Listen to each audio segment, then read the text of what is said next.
Hello everyone, welcome to textbook super coaching bank and insurance exams. कैसे आप सब लोग? दोस्तों, एसबीआई पीओ मेंस तो हो गई है। अब रिजल्ट्स भी जल्दी आने के चांसेस है। और आपका क्लर्क का भी, जो लोग क्लर्क के लिए प्रिपेयर कर रहे थे, शायद उनका प्री भी हो गया होगा। तो अब बात करते हैं एसबीआई पीओ के इंटरव्यू की, क्योंकि एसबीआई पीओ का इंटरव्यू का प्रिपरेशन एक अपने आप में बहुत बड़ी एक बहुत बड़ी जंग होती है, क्योंकि सिर्फ सिर्फ पर्सनल इंटरव्यू के लिए प्रिपेयर नहीं करना है। जीडी भी है, ग्रुप डिस्कशंस, ग्रुप एक्सरसाइज भी है, सब कुछ प्रिपेयर करना है। साइकोमेट्रिक टेस्ट भी होने वाली, उसका भी प्रिपरेशन हमें करना पड़ेगा। तो ये सब कुछ ध्यान में रखते हुए एग्जैक्टली क्या स्ट्रैटेजी होनी चाहिए, किस तरीके से प्रिपरेशन करनी पड़ेगी, और जो अभी टाइम हमारे पास है उसका कितना सही हमने यूज करना चाहिए, ये सब कुछ हम यहाँ पे डिस्कस करेंगे। तो दोस्तों, देखो, अब बहुत सारे लोग ये सोचते हैं कि सर पहले एक बार रिजल्ट आ जाए, फिर उसके बाद हम लोग प्रिपरेशन करेंगे। देखिए, रिजल्ट आएगा, जब भी आएगा, मैं डेट तो मैं नहीं बता सकता अभी, पर अभी से थोड़ी बहुत प्रिपरेशन स्टार्ट कर दीजिएगा। क्योंकि क्या होता है, ये एक बट ऑब्वियस चीज है कि हम सोचते हैं कि रिजल्ट के बाद ही प्रिपरेशन करेंगे, तब तक उसके बीच में एल आई सी एओ आ रहा है, एसबीआई क्लर्क आ रहा है, वहां पे प्रिपरेशन कर लेते, उसकी पढ़ाई कर लेते। पर यार, आप अगर मेंस क्लियर करके इंटरव्यू तक पहुंच रहे हो, तो आप आखिरी पायदान तक पहुंच रहे हो उस एग्जाम के, जिसे इंडिया के बैंकिंग सेक्टर का सबसे बड़ा एग्जाम माना जाता है। तो उसकी प्रिपरेशन थोड़ी पहले से रखी तो उससे बुराई कुछ नहीं होगी, उल्टा हर जगह उसका फायदा होगा। कि जो प्रिपरेशन मैं आपको बताने वाला हूं, अगर आप वो दिन में एटलीस्ट आधा घंटा भी करते हो, 30 मिनट्स भी अगर आप उस चीज को देते हो, तो उसका फायदा हर जगह होने वाला है। Everywhere you are going to get the benefit. आप एल आई सी ओ के इंटरव्यू के लिए जाओगे तब भी बेनिफिशियल रहेगा, आईबीपीएस पीओ के इंटरव्यू के लिए भी बेनिफिशियल होगा, और साथ में आपके मेंस प्रिपरेशन के लिए भी काफी हेल्पफुल रहेगा। तो उसी के ऊपर बात करेंगे। तो मेरा नाम है डॉक्टर पुष्पक पांडे, और मैं आपके साथ बात करने वाला हूँ कि एग्जैक्टली एसबीआई पीओ के इस इंटरव्यू के प्रिपरेशन में किस तरीके से फोकस किया जाए, क्या हमारी स्ट्रैटेजी होनी चाहिए। तो सबसे पहले हम बात करते हैं कि इंटरव्यू, जीडी जी, इन सबके स्ट्रैटेजी के ऊपर पहले थोड़ा सा हम मार्क्स का डिवीजन देख लेते हैं। वैसे आप में से बहुत लोग जानते होंगे, टोटल 50 मार्क्स का हमारा ये पूरा जीडी जी और इंटरव्यू होता है। उसमें से 20 मार्क्स जो होते हैं ग्रुप डिस्कशंस, ग्रुप एक्सरसाइज को होते हैं, और 30 मार्क्स आपके इंटरव्यू को रहेंगे के। और ये मार्क्स आपके मेंस में ऐड होके फिर नॉर्मलाइजेशन के बाद फिर आपको आपका रिजल्ट मिलेगा। एक बात याद रखना कि is a aggregate base marks. यहां का हर मार्क जो है बहुत काउंट करता है, every mark counts in this process, every mark count के। और जीडी और जी ऐसी चीज है जहां पे आपकी लीडरशिप क्वालिटी, जहां पे आपका टीम वर्क कैसा है, आप एज अ टीम मेंबर कैसे वर्क करते हो, ये चेक होगा। और इंटरव्यू में बट ऑब्वियस है, एज अ पर्सन आप किस तरीके से आंसर करते हो, आपका समझ कैसी है, आपकी प्रेजेंस ऑफ माइंड कैसा है, वो इंटरव्यू के अंदर आपका चेक होगा। सो एवरी मार्क मैटर्स, सो इसलिए उसकी प्रिपरेशन भी उसी नजरिए से, उसी माइंडसेट से करनी पड़ेगी। देखो, इंटरव्यू की माइंडसेट कर प्रिपरेशन स्टार्ट करने से पहले, जीडी जी दोनों की प्रिपरेशन स्टार्ट करने से पहले, मैं आपको एक बात बताना चाहूंगा। एक बात अच्छे से याद रखना, your behaviour, your mindset, your way of thinking matters a lot. Preparation एक सेकंड फैक्टर होगा, प्राइमरी फैक्टर होगा। बिहेव लाइक एन ऑफिसर, एक ऑफिसर की सोच, एक ऑफिसर का माइंडसेट, एक ऑफिसर का एटीट्यूड आना बहुत जरूरी है, क्योंकि वही एटीट्यूड इंटरव्यू में झलकता है, और उसी के भरोसे सिलेक्शंस भी होते हैं। एक एटीट्यूड आना चाहिए यार, you are going to be an officer, एक ऑफिसर काइंड ऑफ। मुझे बताइए, आप बैंक में जब जाओगे, आप इंटरव्यू में जब जाओगे, सपोज आप खुद इंटरव्यूअर हो और आपको किसी को सिलेक्ट करना है, तो आप क्या देखोगे? उसका एटीट्यूड, किस तरह का टाइप का पर्सन है वो। चलो, नॉलेज 19-20 हो सकता है, कभी कभी कुछ चीजें टाइम पे याद नहीं आती, कुछ चीजें टाइम पे समझ में नहीं आती है, कभी कभी शायद आंसर गलत भी हो जाते हैं। It's okay, it's okay, it's actually okay. But what matters, what is your attitude. आप अपनी गलतियों को कैसे एक्सेप्ट करते हो, आप अपनी गलतियों को कैसे सुधारते हो, आप किस तरीके से प्रेजेंस ऑफ माइंड दिखाते हो, आप सामने वाले की बातें कितने अच्छे से सुनते हो, उसके ऊपर कितने बेहतरीन तरीके से रिएक्ट करते हो, ये बहुत मैटर करता है। पब्लिक को लगता है कि बस बेस्ट आंसर दे दो, सिलेक्शन हो जाएगा। No, sometimes best answer are not going to give you the selection. The way of presentation is going to give you the selection. The way you going to behave is going to give you the selection. That's why एक बात अच्छे से दिमाग में याद रखना, एक सोच लेके चलना कि आप कल ऑफिसर बनने वाले, एक ऑफिसर वाला एटीट्यूड आप में होना बहुत जरूरी है। उस तरीके से अपने आप को प्रेजेंट करना बहुत जरूरी है, और वो बहुत मैटर करता है। हम हमारी बैच में हर्षिता मैम आपके साथ एक बार पर्सनालिटी डेवलपमेंट के बारे में बात करेगी, मैं भी आपके साथ डिस्कशन करूंगा, वो बहुत मैटर करता है। अब आते हैं जीडी की तरफ। जीडी का बेसिकली ग्रुप डिस्कशन की अगर बात करेंगे, तो 2 मिनट तक का आपको एक थिंकिंग के लिए एक टॉपिक देंगे, टॉपिक के ऊपर 2 मिनट आप सोचिए कि फिर आपके 15 से 20 मिनट का आपका डिस्कशन स्टार्ट होगा। उस डिस्कशन में पैनल जो है आपके कंटेंट, आपकी क्लियरिटी, आपके कम्युनिकेशन, आपके टीम वर्क की तरफ ध्यान देगा। अब बहुत सारे लोग ना ग्रुप डिस्कशन को बहुत रॉन्ग लेके जाते हैं, उनको लगता है ये डिबेट है। Group discussion is not debate. Group discussion is not debate. जो कॉलेजेस में आपने किया होगा, वहां पे हर कोई बस अपनी ही गिनाने की कोशिश करता है कि मैं सही, मैं सही। This is not the part of group discussion, is about team work. Team work का मतलब है कि जो 10 लोग सपोज बैठे हुए, 8 लोग सपोज बैठे हुए, वो सारे 10 और 8 टीम वर्क के साथ कैसे डिस्कशन करते हैं, एक टीम के हिसाब से कैसे डिस्कशन करते हैं। ये डिबेट नहीं लगी, आपको किसी को हराना नहीं है। जीडी और जी, ये दो एक्सरसाइजेस टीम बिल्डिंग एक्सरसाइज में आती है। टीम बिल्डिंग का मतलब है कि आप सबको साथ में लेके चल रहे हो, आपकी लीडरशिप क्वालिटी चेक हो रही है। तो लीडरशिप क्वालिटी का मतलब कुछ लोग अलग ही लेते हैं, उनको लगता है मैं आगे आगे करूंगा तो मेरा सिलेक्शन होगा। अगर आप ओवर पावर करने की कोशिश कर रहे हो, किसी को दबाने की कोशिश कर रहे हो, आप डिबेट में जा रहे हो, तो शायद आप बाहर फेंके जाओगे, because you are not a team player. कभी कभी ऐसा होता है कि आपने एक बार पॉइंट रख दिया, पर किसी को बोलने का मौका नहीं मिल रहा, आप रोकिए सबको, यार आप बोलिए यार, तब से आप बोल नहीं पा रहे, आप कोशिश की, पर this is the way of group discussion and that matters a lot. वो बहुत मैटर करता है। अब टॉपिक्स क्या हो गए? टॉपिक्स बहुत कॉमन टॉपिक्स होते हैं, कोई डिफिकल्ट टॉपिक नहीं होता है। करंट सिचुएशन का टॉपिक डाल देते हैं या बैंकिंग फाइनेंस का कोई टॉपिक डाल देते हैं। टॉपिक बड़े हाईफाई नहीं होते, बहुत सिंपल टॉपिक होते कि हर कोई उसके बारे में आंसर कर सके या हर कोई उसके बारे में सोच सके। सो टॉपिक्स का टेंशन लेके मत जाना। आधे लोग तो ऐसा होता है कि जीडी को समझने की जगह टॉपिक क्या रहेगा, टॉपिक क्या रहेगा, उसका टेंशन बहुत लेते हैं। यार टॉपिक कोई भी रहे, आप जनरल बातें भी करें तो भी चल जाएगा, चल जाएगा, कोई दिक्कत नहीं। कभी कभी होता है कि कोई टॉपिक ऐसे एकदम एकदम सा ऐसा लगता है कि यार नहीं पता मुझे इसके बारे में, या फिर उस मोमेंट पे हमारा ब्रेन एकदम सडनली स्टक हो जाता है, याद ही नहीं आता है। Okay, but don't worry. वही तो खासियत है ना इस पूरे प्रोसेस की, कि उस सिचुएशन में भी टॉपिक ऐसे दी जाती है कि आप जनरल तो बात कर ही सकते हो, या बाकी लोग जो बात कर रहे हैं उसमें से एक एक पॉइंट उठा के उसमें आप इनोवेशन तो कर ही सकते हो, कर ही सकते हो ना। चलो ठीक है, आप नहीं स्टार्ट कर पाए, कोई बात नहीं, क्योंकि वैसे भी ये टीम बिल्डिंग एक्टिविटी है, तो कोई दूसरा स्टार्ट करेगा, इट्स ओके फाइन, उसने स्टार्ट कर दिया, पर उनके बाकियों के पॉइंट सुन के आप अच्छे से कंक्लूड कर सकते हो। इतनी तो यार ह्यूमन बीइंग की इतनी कैपेसिटी तो होती है ना। तो बस वही चीज यहाँ पे आपको यूज करनी है, उसी का आपको यहाँ पे लेना है। तो क्या करना क्या है, देखिए, जितना जल्दी आप उस डिस्कशन में एंटर करो उतना अच्छा है। मींस जैसे मैंने कहा कि अगर आप स्टार्ट नहीं कर पाए तो ठीक है, सेकंड थर्ड पे आप एंटर कीजिए, पर फोर्सफुली नहीं। अगर कोई बोल रहा है नहीं नहीं रुक मुझे बोलने दे, ऐसा नहीं, एकदम प्यार से, एकदम एकदम बढ़िया तरीके से, तो वो लगना चाहिए कि हाँ ठीक है ही एंटर। अगर आप लेट भी एंटर करते हो ना डिस्कशन में, रूम में एंटर करने की बात नहीं कर रहा हूँ, ग्रुप डिस्कशन में एंटर करने की बात कर रहा हूँ कि तो डिस्कशन चल रहा है, उसमें अगर आप थोड़ा लेट भी एंटर करते हैं ठीक है, चलेगा, कोई दिक्कत नहीं, कोई प्रॉब्लम नहीं है। बट एक डिग्निटी के साथ, एक बढ़िया टीम बिल्डिंग एक्टिविटी या टीम वर्क के साथ आप जाइएगा। Okay, you can give the numbers. अगर आपको कुछ नंबर याद आ रहे हैं, आरबीआई ने अपने रिपोर्ट में ये कहा था, फाइनेंस मिनिस्टर ने अपने प्रेस कॉन्फ्रेंस में ये कहा था, आईएमएफ ने अपने रिपोर्ट में ये मेंशन किया हुआ है, रिसेंटली पीएम साहब ने योजना के टाइम पे ये अनाउंसमेंट किए, अगर आप ऐसे कुछ कोट्स करते हो ना, फैक्ट्स को, डेटा को, बहुत बढ़िया बन जाता है। ओके, एंड स्ट्रक्चर्ड पॉइंट्स दीजिए कि जो टॉपिक पूछा गया भाई उसका प्रॉब्लम क्या है, उसके पीछे क्या रीजंस है, कि कोई एग्जांपल्स होगा दे दीजिए, सजेशंस दे दीजिए कि ये सजेशन हो सकते हैं, ऐसा चेंजेस हम कर सकते हैं। जितना स्ट्रक्चर्ड बातें आप करोगे, कभी कभी क्या होता है, हमारे पास सपोज 5 पॉइंट है बोलने के लिए, हम पांचों पॉइंट इधर का उधर, उधर का इधर, बहुत हैफेजार्ड, कभी कभी लोग स्टार्टिंग में सॉल्यूशन देते हैं और बाद में प्रॉब्लम की बात करते हैं, तो वो सुनने वाले को अच्छा नहीं लगता।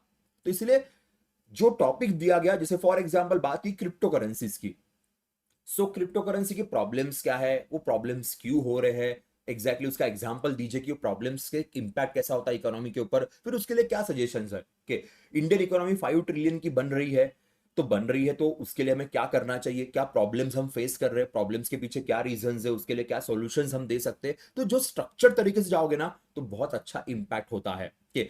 एंड एक और अच्छी बात है, रिस्पेक्ट अदर्स, बाकी सबको रिस्पेक्ट कीजिए। अगर सपोज किसी का पॉइंट आपको पसंद नहीं आया है, उसका पॉइंट आपके पॉइंट से गलत है, तो ठीक है ना, झगड़ा नहीं करना है। आप कह सकते हो कि विद ड्यू रिस्पेक्ट, आपने जो पॉइंट मेंशन किया उसमें मुझे ये थोड़ी सी कमी लगी है। So that should be a proper way of giving respect to someone. नहीं तो लोग क्या करते हैं, डिबेट समझ लेते हैं और फिर झगड़ा करना शुरू कर देते हैं, और वो बहुत गलत जाता है। पूरी की पूरी टीम बाहर हो सकती है, 10 के 10 लोग बाहर हो सकते हैं, ध्यान रखना।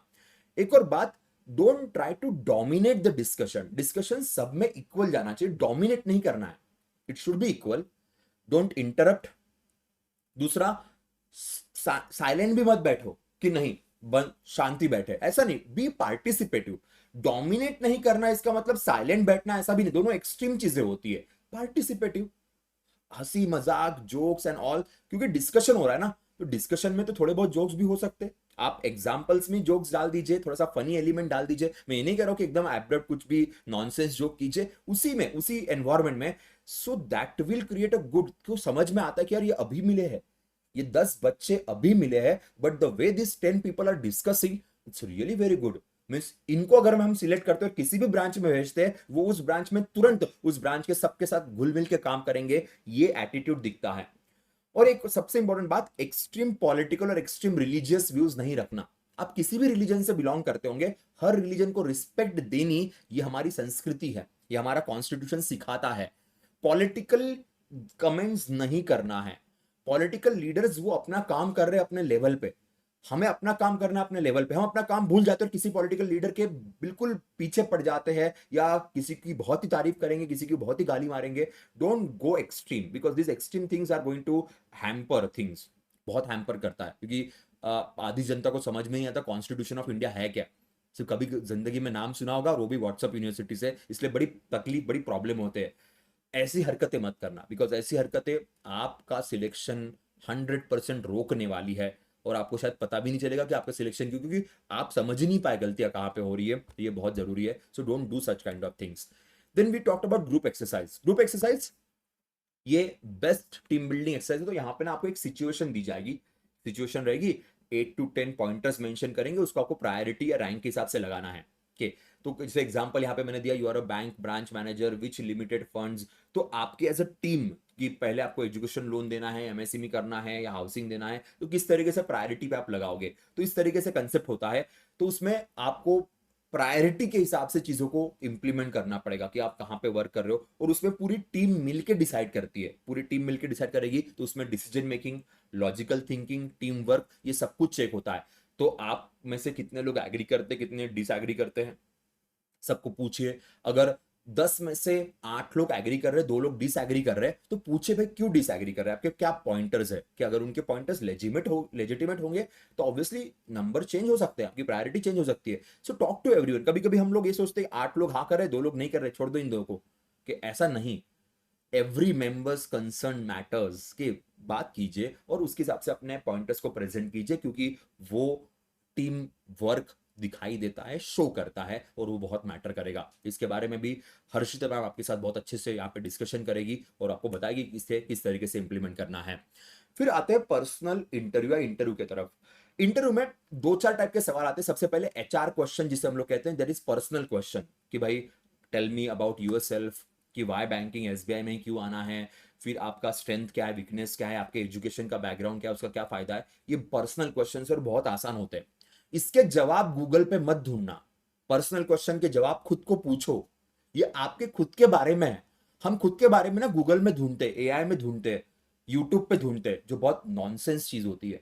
कहते कि सर उन्होंने पूछा टेल मी अबाउट योरसेल्फ, तो बेस्ट आंसर क्या रहेगा, भाई तू बता ना, तेरे बारे में पूछा है। तुम अपने आप को इंट्रोड्यूस करोगे तो बढ़िया तरीके से इंटरव्यू कीजिए।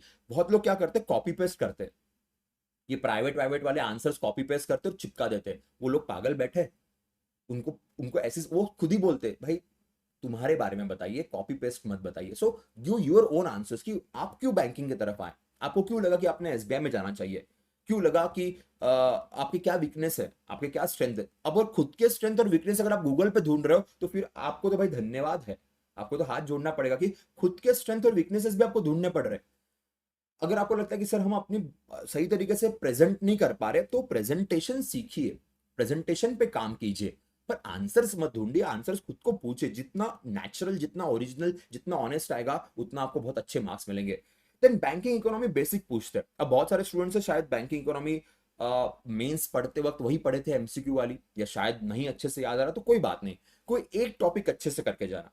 बैंकिंग इकोनॉमी का कोई एक टॉपिक, अगर मॉनेटरी पॉलिसी है तो अच्छे से मॉनेटरी पॉलिसी पढ़ो, बिल्कुल अच्छे से। ऐसा पढ़ो कि आप किसी को पढ़ा सके, ऐसा पढ़ो कि आप किसी को समझा सके। तो कोई एक टॉपिक भी अगर आपने अच्छे से पढ़ा तो भी इनफ है। अगर आपको आता है सब कुछ बढ़िया, तो बहुत बहुत ही बेस्ट है, नो डाउट अबाउट दैट। अगर नहीं आता है, आपका एजुकेशन बैकग्राउंड अलग है, आपको बैंकिंग इकोनॉमी इतनी दिमाग में नहीं जाती, पर एटलीस्ट एक टॉपिक तो अच्छे से पढ़िएगा। कोई भी सिंपल से सिंपल टॉपिक उठाइए, जरूरी नहीं मॉनेटरी पॉलिसी उठानी चाहिए, जरूरी नहीं प्रायोरिटी सेक्टर लेंडिंग उठाना चाहिए, आपने कोई भी उठा लिया टॉपिक के, पर उस टॉपिक को इतना अच्छे से इतना बेहतरीन तरीके से पढ़ना कि आप किसी को भी समझा सके या कोई भी आड़ा तिरछा क्वेश्चन आप उसका आंसर कर सके।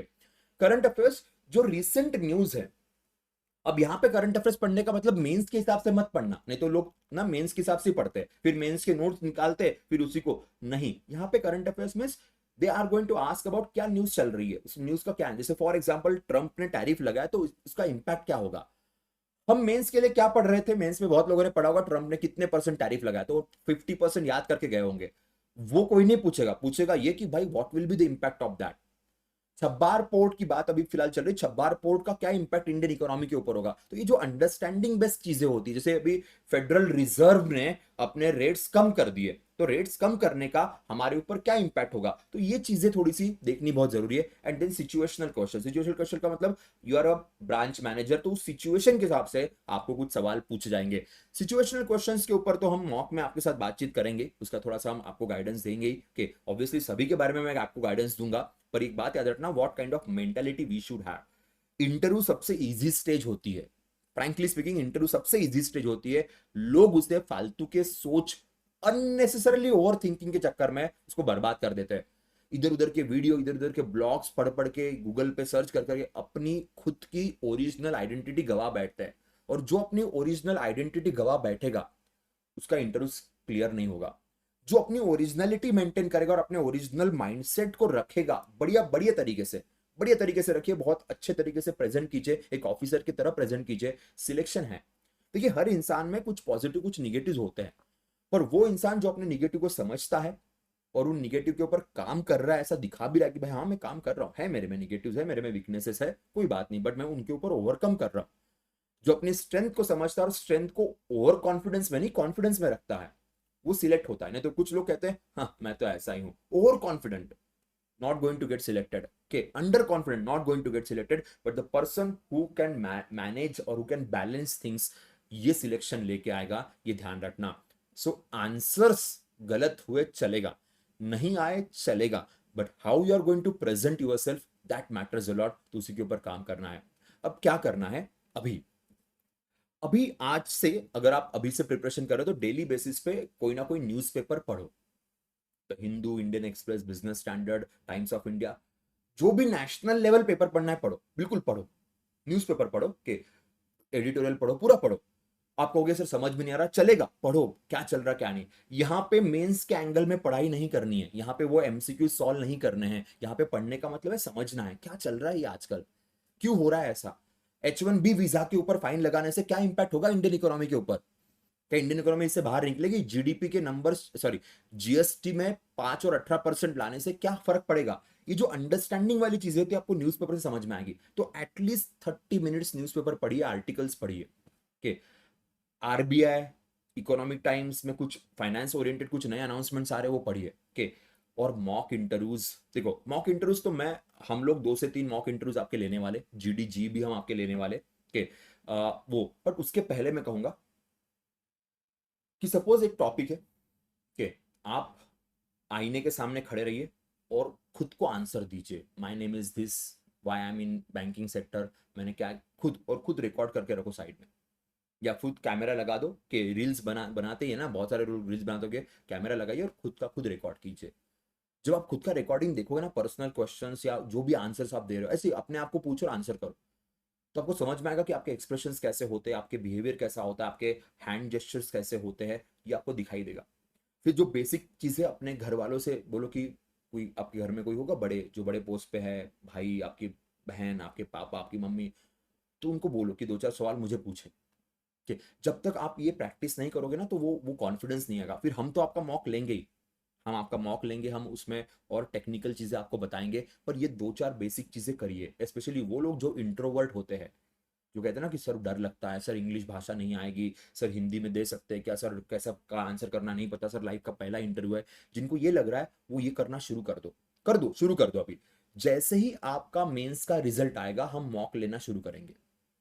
मॉक अभी नहीं होगी, जैसे ही मेंस का रिजल्ट आएगा, क्योंकि रिजल्ट के बाद जो जा रहे उन्हीं का मॉक हम ले पाएंगे, क्योंकि सबके मॉक लेना पॉसिबल नहीं होगा। तो इसलिए रिजल्ट आने के बाद नेक्स्ट डे से ही आपके जीडी जी और मॉक स्टार्ट हो जाएंगे, सब कुछ स्टार्ट हो जाएगा आपका। ओके, जैसे ही रिजल्ट आता है उसके एकदम नेक्स्ट डे हम स्टार्ट कर देंगे।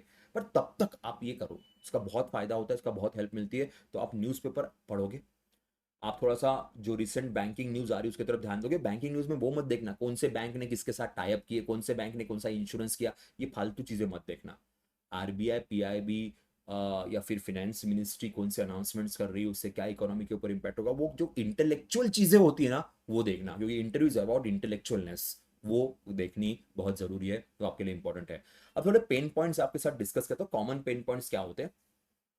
नर्वसनेस, सर नर्वसनेस हो रही है सर, नहीं समझ में आ रहा। ये क्यों होती है? क्योंकि प्रैक्टिस कम है, इसलिए मैंने कहा था प्रैक्टिस। तो अभी फिलहाल मोबाइल लगा के खुद अपने आप को रिकॉर्ड कीजिए, थोड़ा दो दो चार घर वालों के साथ बात कीजिए, फिर हम मॉक लेंगे। प्रैक्टिस मेक्स मैन परफेक्ट, के ये रियलिटी है और ये होता है। के नो कंटेंट टू स्पीक, पता ही नहीं क्या बोलना है जीडी में जी में, क्योंकि आपने करंट अफेयर्स ढंग से नहीं पढ़ा। आपने वही चीजें की, आपने वही एमसीक्यू एमसीक्यू सॉल्व किए, फिर यहाँ पे दिक्कत जाती है। तो इसीलिए थोड़ा सा, इसलिए मैंने कहा कि न्यूज़पेपर पढ़ो। न्यूज़पेपर जितना पढ़ोगे ना अभी इतने दिन में, आने वाले टाइम में आप कहोगे सर पुराना, सर कितने महीने का करंट अफेयर्स पढ़े, यहाँ पे ये बिल्कुल नहीं आएगा। सर 6 मंथ्स पढ़ के जाए करंट अफेयर्स इंटरव्यू के लिए, ये हरकतें यहाँ मत करना, ये हरकतें यहाँ बिल्कुल मत करना। जो रिसेंट चल रहा है ना देश दुनिया में, इकोनॉमी के साथ जो चल रहा है, और बहुत कुछ चल रहा है आजकल, तो आजकल तो हद चल रहा है कि थैंक्स टू डोनाल्ड ट्रंप। तो थोड़ा ध्यान दो, इन्हीं के ऊपर सवाल बनते, इन्हीं के ऊपर क्वेश्चन बचते। तो यहाँ पे आपको 6 मंथ 7 मंथ्स नहीं पढ़ना पड़ेगा। What ever is going on in Indian economy, read about that. के स्पीकिंग टू मच और डोमिनेटिंग, के अब ये बड़ा फैक्टर होता है स्पेशली इंटरव्यू में। कुछ कुछ लोग होते हैं बहुत बोलते हैं, क्योंकि एंग्जाइटी होती है, डर होता है, उनको लगता है ये ना मिस हो जाए वो ना, तो इंप्रेस करने के लिए बहुत ज्यादा बोलते हैं। Quality, again the quality, quality matters a lot. के इसलिए मैंने आपको एक बात कही थी कि सुनो, पहले वो क्या कह रहे हो वो सुनो, जितना उन्होंने बोला वो उसी का आंसर करो। कभी कभी क्या होता है, एंग्जाइटी के चक्कर में, डर के चक्कर में हम सुनते ही नहीं बात और अपनी लगाते बैठते, फिर वो कहते हैं भाई बात तो सुन लो, हमने क्या पूछा हो तो सुन लो। वो बहुत एम्बैरेसिंग होता है। Good officer is always a good listener, good officer is always a good listener. So listen to their question properly, और जितना पूछा उतना ही आंसर कीजिए। ओके, और सबसे बड़ी बात, ओवर थिंकिंग मत करना। क्या होता है ओवर थिंकिंग, इतनी इतनी ओवर थिंकिंग करते हैं ना, हद। कोई अगर इंटरव्यू के लिए चला गया और वो बाहर आकर फिर उसको पूछते बेटा तू क्या पूछा बता, उसके ऊपर टूट पड़ते सब लोग। अरे जो उसे पूछा तुम्हें पूछेंगे जरूरी थोड़ी है, थोड़ी है जरूरी। तुम अभी इतना पूरा प्रिपरेशन करके आए हैं, लेट देम आस्क। शांत रहो, आराम से, ज्यादा थिंक ओवर थिंकिंग नहीं करनी, ज्यादा हड़बड़ाहट नहीं करनी, आराम से बैठो, क्योंकि उस चक्कर में जो अपनी इतनी अच्छी प्रिपरेशन की है वो सारी बर्बाद होती है। तो ये थोड़ा सा कंट्रोल में रखिएगा, ठीक है। अब गोल्डन रूल्स बता के जाऊंगा मैं, और बाद में मैं इस सेशन को रोकता हूँ। ड्रेस, फॉर्मल ड्रेस, कोई हॉश पॉश नहीं। के नॉर्मल लड़के नॉर्मल शर्ट पैंट पहन के गए तो भी चलेगा। शर्ट पे टाई लगानी है लगाइए, ब्लेजर डालना है डालिए, नहीं डाला तो भी चलेगा। नहीं है ब्लेजर, नहीं है आपके पास कोई कुछ, कोई नहीं, कोई आपको सिर्फ कपड़ों के भरोसे कोई सिलेक्ट नहीं होता है, या सिर्फ कपड़ों के भरोसे कोई रिजेक्ट नहीं होता है। के तो normal shirt pant, formal shirt pant, और एकदम लाइट कलर की शर्ट, डार्क कलर का ट्राउजर के, और पॉलिश शूज के। लड़कियां है तो आप बिल्कुल, आपको साड़ी अगर है तो पहन के जाइए, क्योंकि साड़ी संभालना अपने आप में बड़ा टास्क होता है। कि तो साड़ी संभाली नहीं जाती तो आप बिल्कुल एक जो अपना ड्रेस होता है वो ड्रेस पहन के जा सकती है, कुर्ता के। या फिर अगर आपको थोड़ा वेस्टर्न ड्रेस पहनने हैं, जैसे शर्ट ट्राउजर के, उसके ऊपर जैकेट, तो आप वो भी पहन सकते हैं। बट ऐसा पहनिएगा कि it should B light colour, थोड़ा सा आंखों को प्लेजेंट रखे, ज़्यादा ना ओवर शो ऑफ ना लगे। के कलर वाइब्रेंट मत पहनेगा, और ऐसे पहनेगा डिसेंट, एकदम डिसेंट। के कि बाल अगर होंगे तो बाल, लड़कियां मैं कहूँगा कि कलर वलर मत करके जाना, एकदम सिंपल सिंपल हेयर स्टाइल, क्योंकि कलर करके फिर उसको थोड़ा कर्ली वर्ली मत करना। भाई लड़के, लड़कों थोड़ा सा हेयर स्टाइल अच्छे से रखना। कि नहीं तो बड़े बड़े बाल है, खुले छोड़ के जा रहे हो, दाढ़ी होगी कट कर लो, कर लो, क्लीन शेव चले जाओ, कोई दिक्कत नहीं, क्लीन शेव चले जाओ। कि घर वाले 2-3 दिन हंसेंगे, आपके दोस्त 2-3 दिन हंसेंगे, चलेगा, हंसने दो यार, जॉब इंपॉर्टेंट है कि लोगों का हंसना इंपॉर्टेंट है। दाढ़ी 2-3 दिन में आ भी जाएगी, कट करके जाना, निकाल के जाना, कोई दिक्कत नहीं है। के कोई फर्क नहीं पड़ता। के and most important, listen to the interviewer carefully, सबको अच्छे से सुनना। के डरना नहीं, डर लगता है, पसीना छूटता है, पर उनके तरफ देखिए, वो आपसे बात करने के लिए बैठे यार। आप नीचे देखोगे, आप ऊपर देखोगे, आप इधर उधर देखोगे, बहुत गंदा लगता है। सो टॉक टू देम ना, 10-15 मिनट की बात है, 10-15 मिनट बात करनी है, कॉन्फिडेंटली स्माइल के साथ बात कीजिए, अच्छा लगेगा। नहीं आया आंसर चलेगा, पर एटलीस्ट एक एक छवि तो उनके दिमाग में होती है कि यार बड़ा अच्छा बंदा है। नहीं आया आंसर ठीक है, मान सकते हैं, क्योंकि इंटरव्यू में थोड़ा बहुत पैनिकनेस आता है, उनको भी आया है जिंदगी में। वो भी अपने सीनियर के सामने बैठेंगे तो उनको भी पसीने छूटते होंगे, अभी भी छूटते होंगे उनको पसीने के। बट होता है ना कि आप अच्छे से उस मोमेंट को जी रहे हो, आप अच्छे से उनसे बात कर रहे हो, आप अच्छे से स्माइल कर रहे हो, कि ये बहुत इंपॉर्टेंट होता है। एंड जब भी आप आंसर करोगे, स्ट्रक्चर योर आंसर्स। आपके आंसर्स को अच्छे से स्ट्रक्चर ले दीजिए, एकदम हैफाजत जल्दबाजी मत करो। वो कहते हैं भाई शांति से आराम से आंसर दो, एकदम आराम से आंसर करना है, शांति से आंसर करना है। और जीडी और जी में याद रखना, आप डिबेट में नहीं जा रहे हो, आप टीम प्लेयर हो, आप लीडर हो। और लीडर जो होता है वो अपने टीम को साथ में लेके चलता है। आप अकेले नहीं चीजों को आगे ले जाओगे, तो ये अच्छे से याद रखना। अगर आपने गोल्डन टिप्स ध्यान रखे तो आपका इंटरव्यू आराम से सिलेक्ट निकल जाएगा। दोस्तों, आपको बताऊंगा, निरंजन हमारे स्टूडेंट है, मोहित है। लास्ट टाइम हमारे बैच में मोर देन 30 लोग एसबीआई पीओ क्लियर किए हैं। अगर एग्जैक्ट नंबर की अगर मैं बात करूँ तो 37 का नंबर हमारे पास है जो एसबीआई पीओ क्लियर किए हुए हैं। सो वंडरफुल सिलेक्शन रेट हमारा है के। तो इसी सिलेक्शन रेट को हमें इस बार भी बरकरार रखना है। तो मैं और हर्षिता मैम हम दोनों आपके साथ इसमें जुड़ेंगे। तो एनरोल आप जल्दी से कर लीजिएगा, एनरोलमेंट स्टार्ट हो गई। पर जो आपके मॉक्स है वो रिजल्ट आने के बाद हो गया। हाँ, हर्षिता मैम आपकी साइकोमेट्रिक टेस्ट भी लेगी, साइकोमेट्रिक जो होती है ना इंटरव्यू के पहले, वो भी हर्षिता मैम आपके लिए लेगी। और साथ में 2 GD, 2 G और 2 मॉक हम आपके लिए लेंगे। अगर लगा ऐसा कि आपके लिए और मॉक लेने पड़ेंगे, आपके इंटरव्यू थोड़े से और लेने पड़ेंगे, तो वो भी हम कर लेंगे। पर इंटरव्यू के सॉरी आपका मेंस का रिजल्ट आने के बाद ही इसकी शुरुआत होगी। अब एनरोल कहाँ पे करें ये बता देता हूँ मैं आपको। इसका एनरोलमेंट सुपर पास में नहीं रहेगा। कि इसका जो एनरोलमेंट है ये हमारा सुपर पास के अंदर नहीं रहेगा। इसका एनरोलमेंट कहाँ रहेगा ये भी मैं आपको दिखा देता हूँ, कि थोड़ा सा आपके लिए बेटर होगा समझने के लिए। So I will show you that, just give me 1 minute. जी, तो उसके लिए यार ये इतने सारे कमेंट्स आ रहे हैं कि मैं मल्टीपल एग्जाम्स की तैयारी कर रहा हूँ, तो मेरे को मल्टीपल कोर्सेज खरीदने पड़ेंगे क्या? और बच्चे तो ये भी बोल रहे हैं कि वो हर कोर्स के लिए 3-3 हज़ार रुपये पे नहीं कर सकते। या फिर इनके लिए कुछ तो करना पड़ेगा। लाते हैं फिर इनके लिए कुछ। टेक्स्ट बुक ने पिछले 11 साल में 1 लाख से भी ज्यादा सिलेक्शंस दिए हैं। कोर्स की महंगाई ने लाखों सपने तोड़े हैं। लेकिन अब होगा नए राजा का राज। आपके प्रॉब्लम का सॉल्यूशन लेकर आ रहे हैं 7 जुलाई 7 बजे टेक्स्ट बुक के सभी यूट्यूब चैनल पर। तो ये हमारी वेबसाइट है। इस वेबसाइट पे आप देखो सुपर कोचिंग, सुपर कोचिंग में बैंकिंग इंश्योरेंस एग्जाम होगा। यहाँ पे एसबीआई पीओ मॉक सुपर पास में नहीं मिलेगा, कि ये सुपर पास का पार्ट नहीं, इसका अलग से हमारा कोर्स चलता है। तो इस कोर्स में आप एनरोल कर सकते हो, तो इसमें आप एनरोल कर दीजिए। और प्राइसिंग की अगर मैं बात करूँ तो यहाँ पे आप यहाँ पे कूपन कोड डाल सकते हैं। कूपन कोड हमारा रहेगा PUSHPAK। तो इस कूपन कोड से आपको यहाँ पे डिस्काउंट भी अवेलेबल हो जाएगा। ओके, सो उसी के भरोसे आप यहाँ पे हमारी बैच में 1,999 में आप यहाँ पे एनरोल कर सकते हो। ओके, तो ये एनरोलमेंट हमारा अवेलेबल है। ओके, सो 1,999 के अंदर ही आप यहाँ पे एनरोल करोगे। कूपन कोड याद रखिएगा PUSHPAK, जिसके थ्रू आपको यहाँ पे डिस्काउंट अवेलेबल हो जाएगा। ठीक है दोस्तों, that's it from my side. तो मिलते हैं नेक्स्ट सेशन में, तब तक के लिए बाय बाय, टेक केयर।